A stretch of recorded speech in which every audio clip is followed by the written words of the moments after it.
Hey guys, welcome back. Hope you had a good Tuesday in the market. It's August 31st, last day of August. Tomorrow is beginning of September. And we're going to talk about GameStop, some technical analysis, some options, why keep putting more money into GameStop. This round, I put in 60 grand more into GameStop, and we're going to go over it. Sub up, like up, comment down. Happy Money sticks around. There's our Twitter if you want to follow us on there at Happy Money YT. And we have a Discord too. You can jump on there. The link is in the description. Excuse me. So GameStop's coming down right now. I want to quick mention this because we've got 40 minutes to close.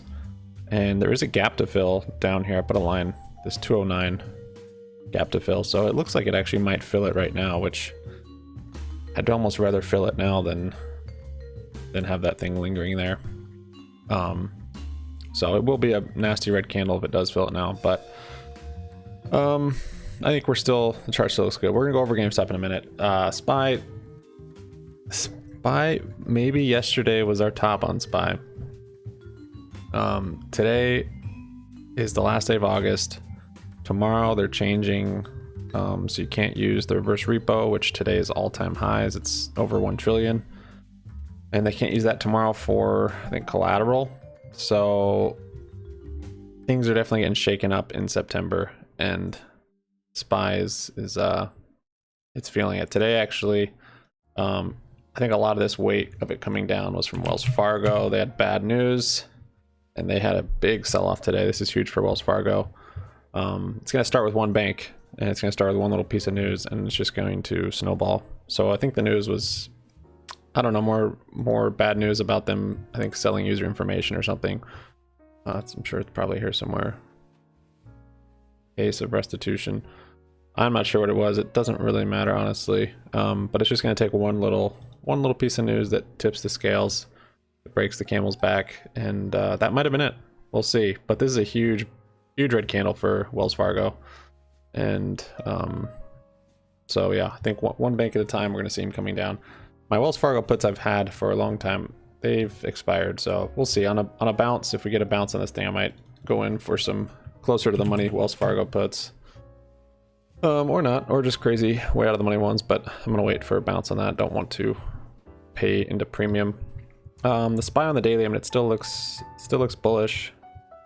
It's pretty far above this 9 moving average, so might just come back down to this and then keep our eye on this crazy trend line. Or this might be the very top, and we might be seeing it. Shorter term, it's definitely bearish. We've got red under the 9, bearish MACD. I have a couple SPY puts for tomorrow. Just seeing it come down with that Wells Fargo news.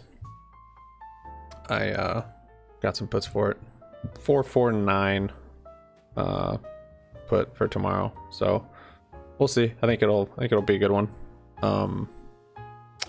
GameStop, when is GameStop gonna moon? When's it gonna hit 350? So I was looking at the chart a little closer, and this actually price action is very similar to the last times, and I'll show you what I'm talking about. So this day we had a big rally, then we had a gap up, but then this really was kind of a consolidation. I mean, it melted up, and this was a big range as these were in.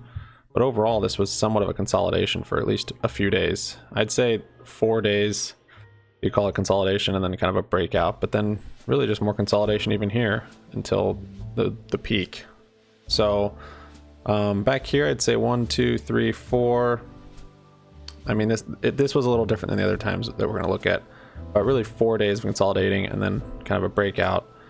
And then, yeah, so we've got 1, 2, 3, 4, 5, 6, 7, 8, 9 days. 9 days to the peak from after that first initial bump. So here's the initial bump. 1, 2, 3, 4, 5, 6, 7, 8, 9. That's why I have this line right here. And these lines haven't moved. I haven't changed these. So I expect, this is on Monday. This is 9/6. So I expect probably a big rally tomorrow, just based on technicals and the previous chart, as well as Wells Fargo coming way down, SPY coming down, and possibly some margin calls happening. Looks like SPY is kind of bouncing off that moving average. Not sure if it'll hold or if it will fill this gap. Might have to wait till after the squeeze to fill out a gap. I don't know.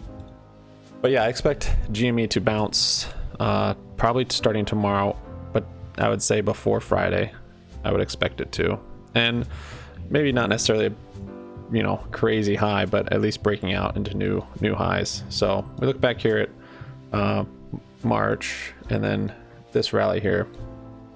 This one was a little different, but we have this first spike, and then 1, 2, 3, 4, 5, 6, 7. This one had 7 days.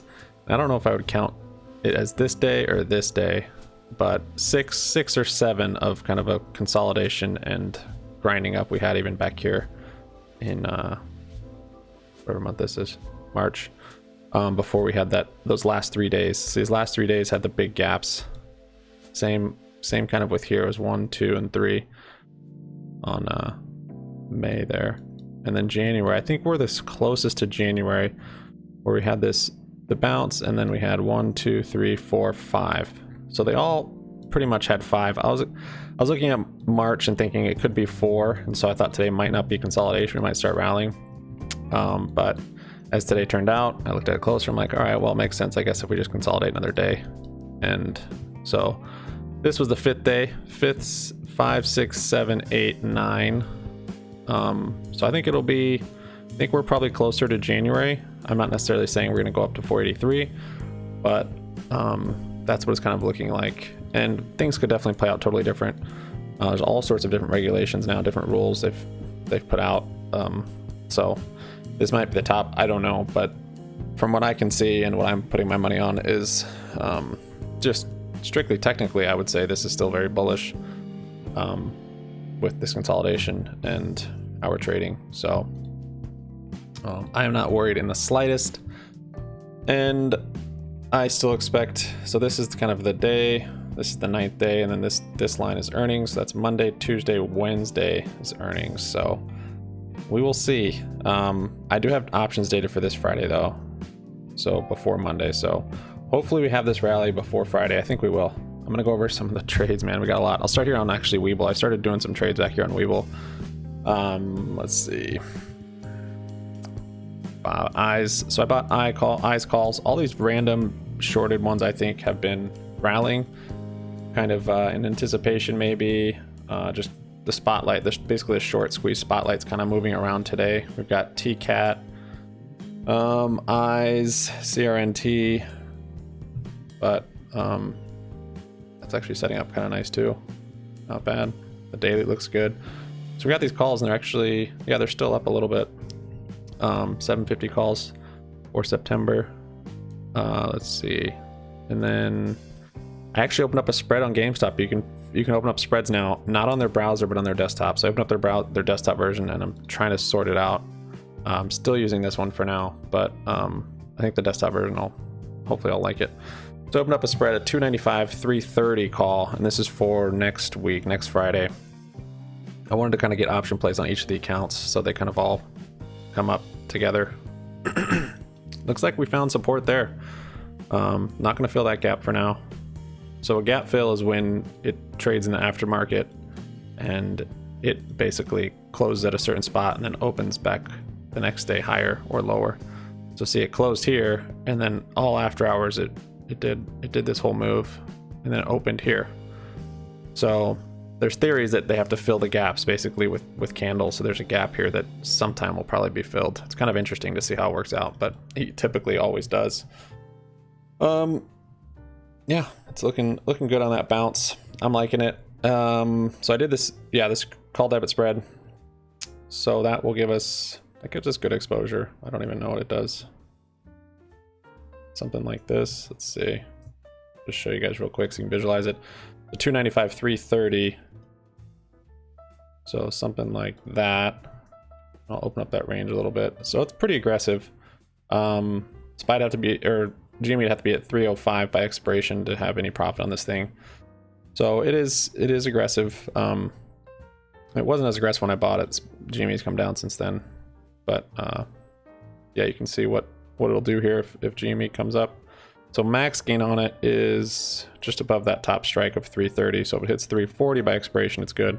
I'm not necessarily holding these till expiration. I'll probably sell out a lot of them on Monday especially if it's rallying, just because earnings is the next day, and I'm cautious that we might drop on it, or it might start to squeeze. I think it's going to be one or the other. So, you know, back here, if we're up here, it's going to be, that's probably where we're going to be selling it in this range. If we're at 350 or 320 or whatever, that's that one. And then I got that SPY put, and that's what I got on here. And then on E-Trade, I did refinance my house, cash out refinance, got 66 grand or something, and put it into the best investment I know, and that's GameStop. And so with that, I played it safer with them, and I sold puts, shorted puts.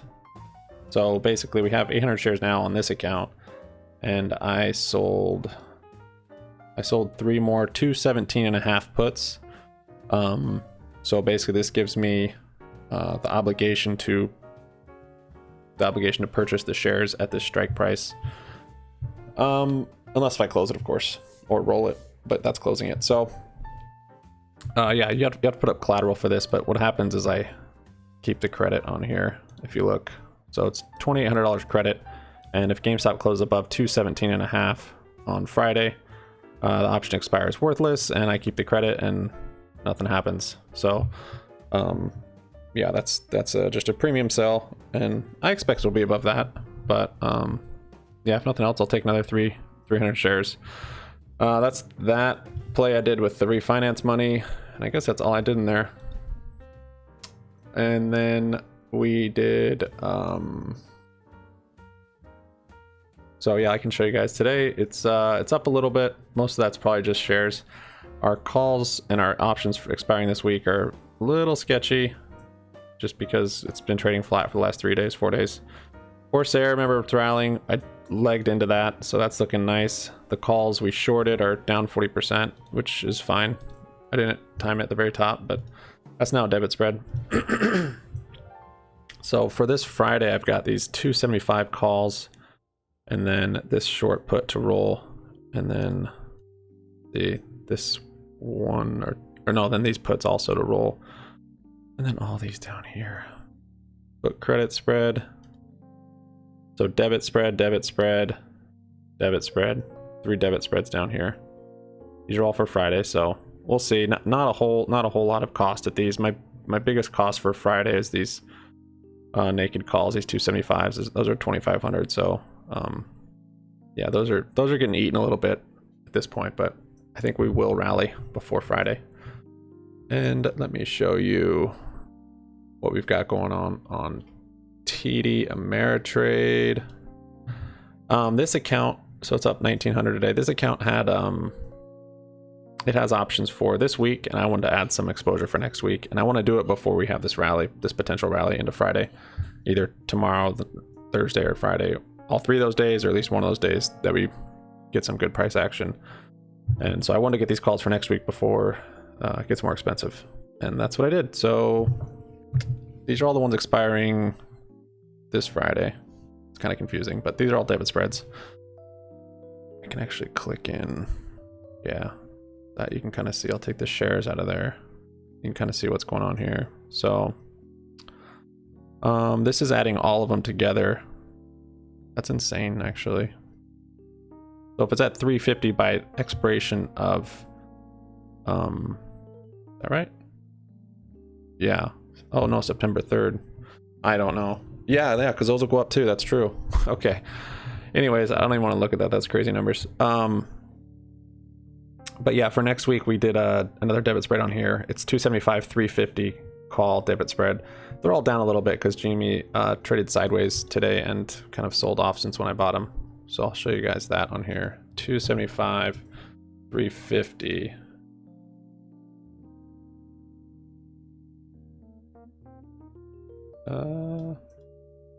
So that's that one.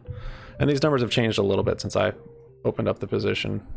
You can kind of see here, this one's not quite as aggressive. GME has to close at 295 or higher to have profit at expiration. Again, I'll probably be closing these before expiration, but this one's pretty nice. It costs 412 in debit to get into, and then max profit 7,000. So we've got how many of those? 4 of those. So that will be neat, and I think that's That's all the plays. There was an interesting thing I read on Reddit. There's a nice little green candle. We've got a nice doji. See how this could be a sign of a reversal. Of course, look at other indicators, but double doji on both sides, or just a big doji on the downside. We got this double bottom here. Not right next to each other, but we also see it's bouncing on this 9 moving average, which is nice. Is this a divergence too? Not quite a divergence, no, but yeah, a lot of indicators that that's a nice little bottom for now. We'll see if it bounces back on that 9. Never mind, there's a 180. That's the 9. The SPY's rallying here. Yeah, this one guy was like, let me see if I can find it. Yep, here it is. So there's like bots in on Reddit and stuff, and probably Indians in call centers, and being hired to basically throw off investors in GME. This guy's been tracking it really closely, and basically there's been times, so he started noticing with all the new people, all the new users in Reddit, and yeah, he started to realize, okay, these are bots, this isn't legit.